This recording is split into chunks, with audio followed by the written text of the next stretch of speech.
بسم الله الرحمن الرحيم. ومن أحسن قولا ممن دعا إلى الله. بسم الله والصلاة والسلام على رسول الله وبعد. محترم ناظرین، السلام علیکم ورحمۃ اللہ وبرکاتہ۔ پروگرام آئیں اپنا دین سیکھیں میں آپ سب کا استقبال ہے۔ آج کی مجلس میں ہماری گفتگو کا ٹاپک ہوگا اسلام میں بدشگونی کا کوئی تصور نہیں۔ بدشگونی، بدفعلی اور نحوست یہ کمزور ایمان رکھنے والے لوگوں کی پہچان ہے۔ جب ایک انسان کا ایمان کمزور ہوتا ہے تو بدشگونی آتی ہے، بدفعلی آتی ہے، نحوست آتی ہے۔ آج ہمارے سماج میں بلی راستہ کاٹ دے تو سمجھا جاتا ہے کہ پریشانی آ جائے گی۔ الو کا بولنا مصیبت کی علامت سمجھی جاتی ہے۔ 13 نمبر کے کمرے نہیں ہوتے ہمارے پاس، اور کسی دن کو منحوس سمجھا جاتا ہے، کسی مہینے کو منحوس سمجھا جاتا ہے، اور عجیب عجیب طرح کی بدشگونیاں ہمارے سماج میں پائی جاتی ہیں۔ بلکہ ایک آدمی صبح میں نکلتا ہے، کسی سوال کرنے والے کا چہرہ دیکھ لیا تو سمجھتا ہے کہ آج کا دن پورا ہوگا۔ یہ ساری باتیں نحوست اور بدشگونی میں آتی ہیں۔ صحیح مسلم کی روایت ہے، حضرت عائشہ صدیقہ رضی اللہ تعالی عنہ بیان فرماتی ہیں کہ ما تزوجني رسول الله صلی اللہ علیہ وسلم الا في شوال وما دخل بي الا في شوال فمن كان احظى مني عنده۔ اللہ کے نبی صلی اللہ علیہ وسلم نے مجھ سے شوال میں شادی کی اور شوال میں ہی میری رخصتی ہوئی۔ ذرا بتاؤ، مجھ سے زیادہ اللہ کے نبی صلی اللہ علیہ وسلم کے پاس آپ کی بیویوں میں کون اہمیت رکھنے والی تھی؟ چونکہ زمانے جاہلیت میں شوال کے مہینے کو لوگ منحوس سمجھتے تھے۔ عائشہ رضی اللہ تعالی عنہ کی شادی شوال کے مہینے میں ہوئی تھی، رخصتی بھی شوال کے مہینے میں ہوئی تھی، اس لیے یہ بات عائشہ رضی اللہ تعالی عنہ فرمایا کرتی تھیں۔ بلکہ عائشہ رضی اللہ تعالی عنہ کی خواہش ہوتی تھی کہ ان کے گھر کی لڑکیاں شوال کے مہینے میں بیاہی جائیں۔ اس لیے یہ بات ذہن میں نوٹ کیجئے کہ کوئی بھی مہینہ منحوس نہیں، کوئی بھی دن منحوس نہیں۔ بدشگونی نہایت ہی خطرناک چیز ہے، سب سے پہلے ایک انسان کے ایمان کے لیے۔ اسی لیے اللہ کے نبی صلی اللہ علیہ وسلم نے بیان فرمایا، سنن ابی داؤد کی روایت ہے، الطیرۃ شرک، بدشگونی لینا شرک ہے۔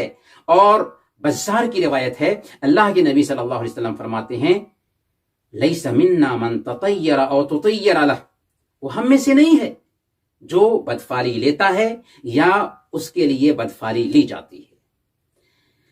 بات کو طول دینے کی بجائے ہم جاننا یہ چاہتے ہیں کہ اگر بدفعلی آتی ہے تو آخر اس کا علاج کیا ہو سکتا ہے، کیا کریں کہ بدفعلی کا علاج کر سکیں۔ تو سب سے پہلے ہمیں چاہیے کہ اللہ کی ذات پر پختہ یقین رکھیں۔ یہ یقین رکھیں کہ اللہ جو چاہتا ہے وہی ہوتا ہے، جو نہ چاہے وہ نہیں ہو سکتا۔ نفع اور نقصان کا مالک اللہ رب العالمین کے علاوہ اور کوئی نہیں۔ اگر یہ عقیدہ بنے گا تو بدفعلی، بدشگونی اور نحوست کی بیماری خود بخود چلی جائے گی۔ دوسرے نمبر پر، اگر اس طرح کا کچھ وسوسہ آتا ہے، خیال پیدا ہوتا ہے، تو ہمیں کفارہ ادا کرنا چاہیے۔ کفارہ کیا ہے؟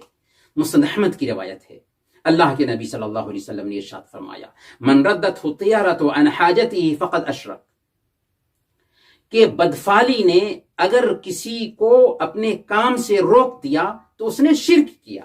لوگوں نے پوچھا، یا رسول اللہ، اس کا کفارہ کیا ہو سکتا ہے؟ تو اللہ کے نبی صلی اللہ علیہ وسلم نے اس کا کفارہ بھی بتا دیا۔ آپ نے فرمایا، یہ دعا کرو، اللہم لا خیر الا خیرک ولا طیر الا طیرک ولا الہ غیرک، اے اللہ تیرے خیر کے علاوہ کوئی خیر نہیں، تیرے نقصان کے علاوہ کوئی نقصان نہیں، اور تیرے علاوہ کوئی معبود برحق نہیں۔ تو ہمیں یہ کفارہ ادا کرنا ہے۔ خیال آتا ہے تو دعا پڑھ لیں، اللہم لا خیر الا خیرک ولا طیر الا طیرک ولا الہ غیرک، اور تیسرے نمبر پر نیک فال لیں. بدفالی نہیں لینا ہے لیکن نیک فال لینا چاہیے.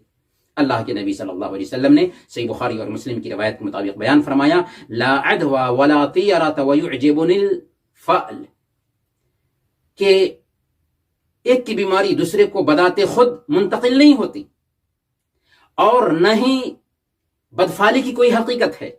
ہاں مجھے نیک فال لینا پسند ہے.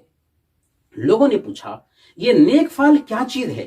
آپ نے فرمایا الکلمۃ الصالحۃ یسمعها احدکم، اچھی گفتگو جو تم میں سے ایک آدمی سنتا ہے. مثال کے طور پر ایک آدمی بیمار ہے، بیماری کی حالت میں کسی کا نام سنتا ہے سالم، اس سے وہ اپنے لیے فال لیتا ہے کہ میں انشاءاللہ صحیح سلامت ہو جاؤں گا، میں ٹھیک ہو جاؤں گا. ایک آدمی اپنے مسائل میں الجھا ہوا ہے، اسی بیچ وہ سنتا ہے سہل، آسانی، وہ اپنے لیے نیک فال لیتا ہے کہ انشاءاللہ میرے مسائل حل ہو جائیں گے. تو نیک فال لینا اچھی چیز ہے.